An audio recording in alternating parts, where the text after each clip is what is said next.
কামারহাটি বিধানসভার 33 ওয়ার্ডের বাসিন্দা শ্রী রঞ্জিত কুমার গাতাই। আর 33 ওয়ার্ডের তালাবাজ শ্রী মনোজ কুমার সাহুর সঙ্গে তার এক সঙ্গী ধরা পড়াতে আমি আমার পরিবারের তরফ থেকে এবং আমার তরফ থেকে সরকারকে অশেষ ধন্যবাদ জানাই। সঙ্গে আমার বেলঘরিয়া থানারকেও ধন্যবাদ জানাই। আর আমার সঙ্গে সহযোগিতা করার জন্য অরূপ চৌধুরী মহাশয় সঙ্গে রাজু ব্যানার্জি মহাশয়কে ধন্যবাদ জানাই এবং আইনজীবী সুদীপ্ত রায়কেও আমার পরিবারের তরফ থেকে ধন্যবাদ জানাই। মনোজ কুমার সাহুকে বেলঘরিয়া থানার পুলিশ গ্রেফতার করে কালকে। ওনার বিরুদ্ধে একাধিক তোলাবাজির অভিযোগ। তৃণমূল আমলের টিকির নাগাল কেউ পায়নি এই লোকে। 185 জন লোক অভিযোগ করেছে তারা বাজারদার, ফুটে বাজার নিয়ে বসে।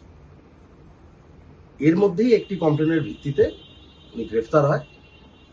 আশা রাখবো উপযুক্ত শাস্তি পাবে, কারণ আমাদের রাজ্য সভাপতি তথা আমাদের মুখ্যমন্ত্রী দুর্নীতি এবং তোলাবাজির বিরুদ্ধে জিরো টলারেন্স নীতির কথা বলেছেন, তারই এই পদক্ষেপ।